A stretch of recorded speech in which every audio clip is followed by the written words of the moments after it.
Hey everyone, good afternoon. My name is Jim White. I'm a former firefighter and fire chief here in Orlando, Florida. And I was asked by my daughter, who's a teacher there at Wade Hampton, to participate in your current job fair. And I think this is a neat idea. We're doing this here in Orlando with our college students that I currently work with who are attempting to become firefighters.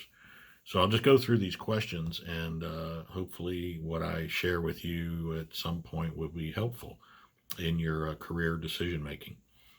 So I mentioned my name is Jim White. I'm currently the director of the Fire Rescue Institute here at Valencia College in Orlando, meaning that we teach firefighters. We are a fire academy that teaches firefighters their training skills that they need to get certified by the state in order to become a career firefighter. Um, my current job is one that I was led here really by my career as a 37-year career as a firefighter, and the last 15 years as a fire chief of a fire department here outside Orlando in the city of Winter Park. And I commanded about a $13 million budget and about 80 firefighters in different positions serving throughout the community.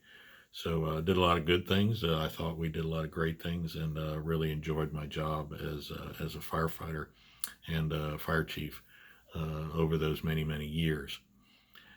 The education and schooling that you need. I started out really as a professional firefighter when we lived in South Carolina in Myrtle Beach for about 10 years, and went to a lot of training classes there. Firefighting is one of those careers where you can plan on training every day that you work because it's so diverse. There's so many different things that you need to learn and know about and master so that when a situation does occur, you can know what to do. And that muscle memory is there to be able to say, to react without hesitation, and to say that you can handle a situation and know what you're doing.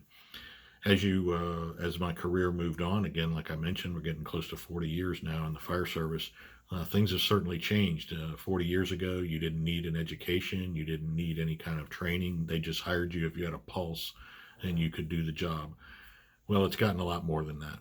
Many departments in our area of the country, and I know in most parts of the country now require an education, meaning that high school diploma, GED, or technical training and certification, and even some are requiring 2-year college degrees in order to be hired.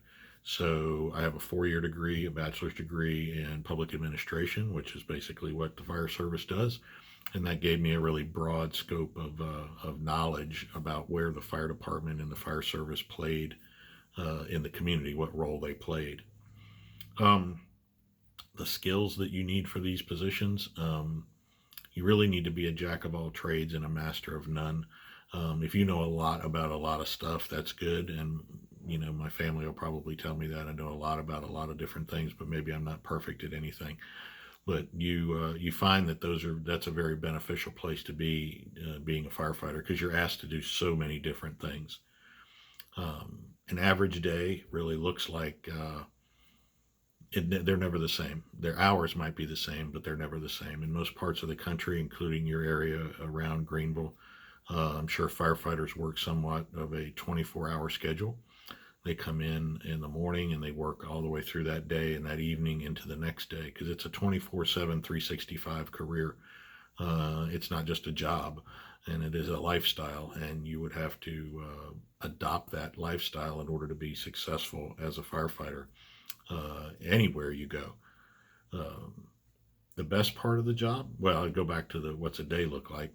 The day could be very busy with a number of training sessions or emergency runs sprinkled throughout the day. Or it could be something like you're involved with teaching the public education programs, CPR programs, fire extinguisher training programs. You could be out in the community installing smoke detectors. Most of your time, though, is spent training on your equipment, training on the fire service, learning more every day, and then practically applying that when you get called to duty. Um, Best part of the job? Hmm. It'd be easy to say saving people, but that doesn't happen as often as you think. but it's trying to affect the most people with the decisions that you make, I guess, is the best part. Giving people a chance to obtain their goal, maybe their dream of becoming a firefighter. As a fire chief, I got to make those decisions. I hired a lot of people, so gave them an opportunity to get ahead. But firefighting job is what you make it. You can be very exciting and outgoing and trying to improve the service, either locally or nationally, or you can be the kind of person that sits back and just takes in all of what it is about. We need all those people, so it's very important that you participate in the career in order to benefit the most from it. The hardest part of the job, I guess, is probably today, probably the mental aspect, because we're having to overcome so many different things. 6 months ago, I would not have told you that we would be in a position like we are today, responding to infectious disease calls on an almost constant basis, trying to calm the community, calm the fears that you have, and then worry about possibly taking that infection home to your families. So it's pretty important work, and to know that's, I'd say, the hardest part, but that's what we train for. So really, none of it should be hard. You should be well versed in what you're doing, and it be the thing that drives you to do good. Don't really have at this point. My long-term career goals are we're building a new fire academy here, so I'm trying to make that happen with every chance that I get and train new firefighters. Um, any advice I would give to students in finding the career? It's easy to say find something that you love because you'll never work a day in your life.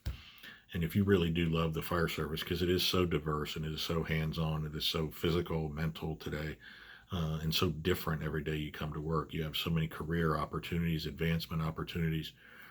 You're definitely not stuck in a dead end anywhere. Those kinds of things really do make you love the job, and there really isn't anything like the prestige and the camaraderie and the teamwork that happens within the fire service. It's just one of a kind. In an interview, and what I tell people if they're going to seek to become a firefighter, especially if you're currently in high school, uh, think about everything you do having an impact on that job and that interview. Used to say, people don't do something if you don't want your mother to know that you did it.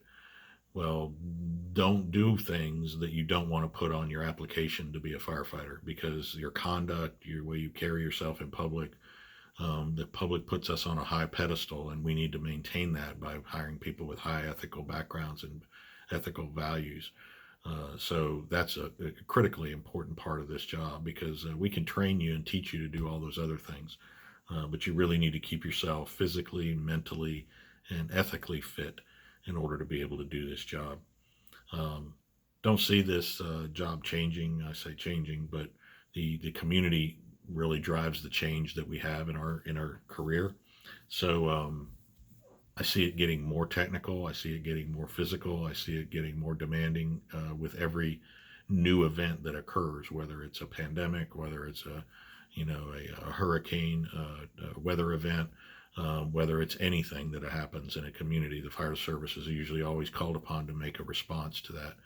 So that career continues to evolve, and I think that's one of the great things about being a firefighter is that the career continues to evolve. Thank you, and I hope this little vignette helped you in making a decision about possibly following a career in the fire service. And again, thank you very much and have a great day.